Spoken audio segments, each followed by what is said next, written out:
Welcome back to London Beautiful Life, and today we're at the Hamyard Hotel for the Her Ultra premiere.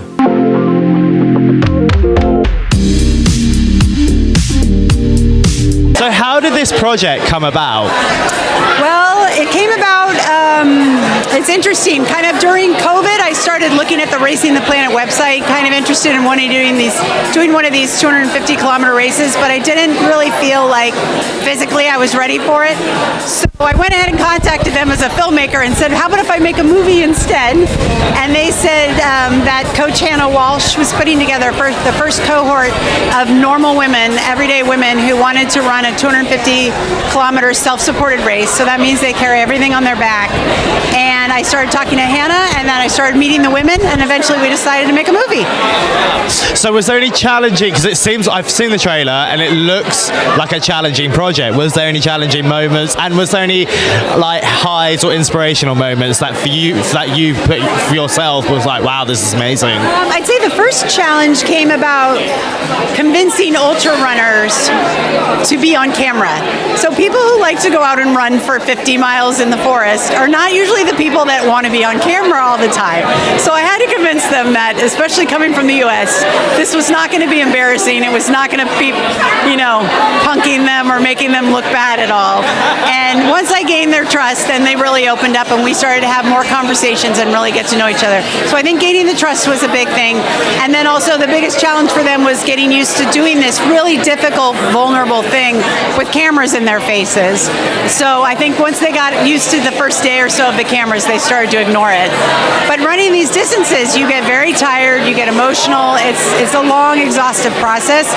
And I think that was the biggest thing, was getting used to being able to block out all the noise, including the cameras. What can we expect from you for the rest of the year?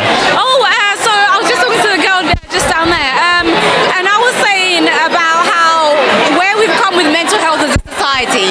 5-10 years ago, mental health was something that people shied away from. It's very much a personal thing, whereas now mental health is at the forefront.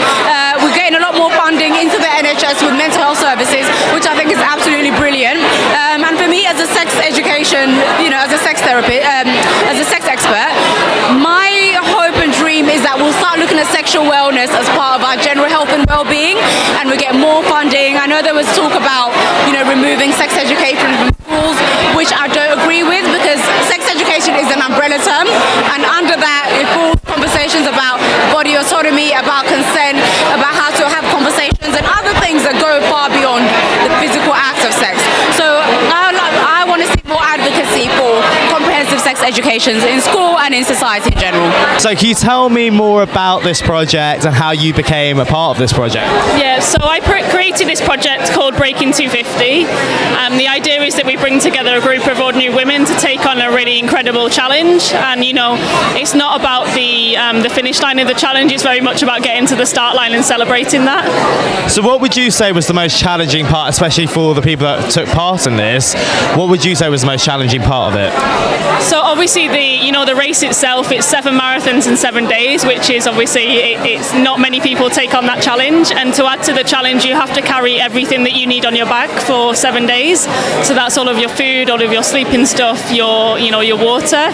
So you're carrying 10 kilograms, and then I guess on top of that we had the camera crew, which you have them filming your every move, so that's definitely a challenge. So how did you become a part of this, and were you apprehensive at first, or tell me more? I've always wanted to do a multi-stage race, and it was a combination of wanting to do that kind of race and also wanting to train with Hannah, and specifically training with a group of women towards a specific goal.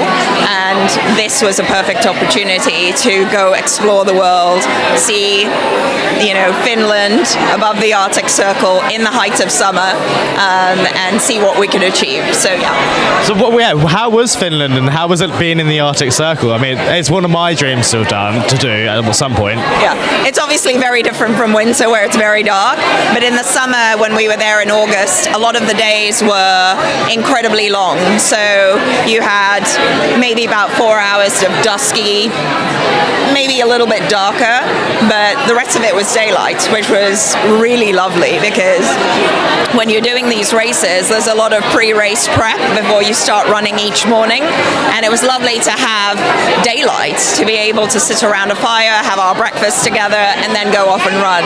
And it's incredibly beautiful. The only downside is the mosquitoes and the gnats. There were a lot of them. Were you ever nervous about doing it, and including the race itself? The race itself, I was definitely nervous about. The film, I didn't even remember at times that was happening, because you're just like, why am I throwing up, or whatever. And so, but yeah, the race, super nervous, but Hannah got us all through, and so it was amazing. And what was it like having camera crews? Was it ever off-putting whilst trying to do a race? They were pretty invisible, but they did become like family, because they would pop up, and honestly, when they would pop up, you would be like in a really down moment, and they would be like, come on, Steph. So it was nice. It was kind of like a pop-up cheer squad throughout the race. So we loved them. We hate that they're not here tonight.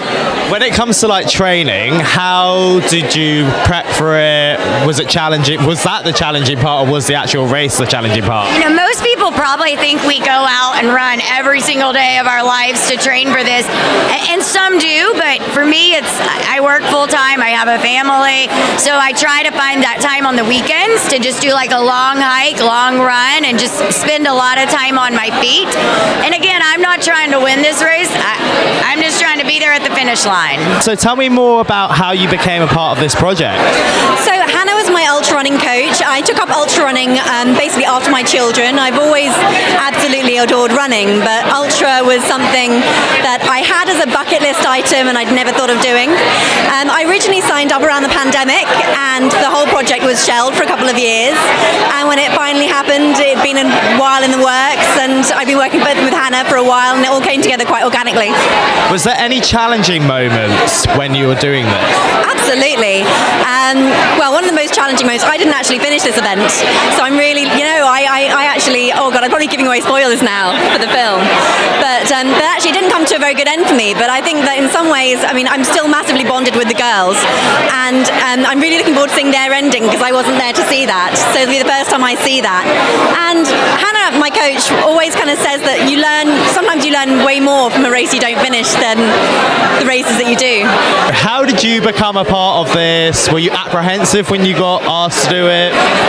Yeah, I'd heard about this series of races about 10 years ago. My friend mentioned them to me, and I didn't think anything more of it.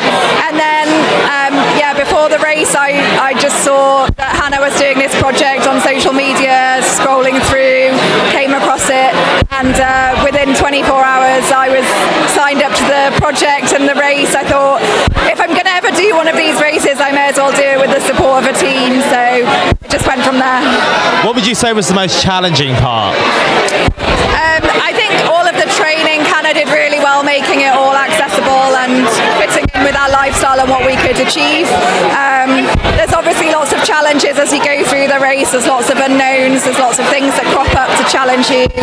Aches and pains, problems with, kit, chafing. There were lots of them.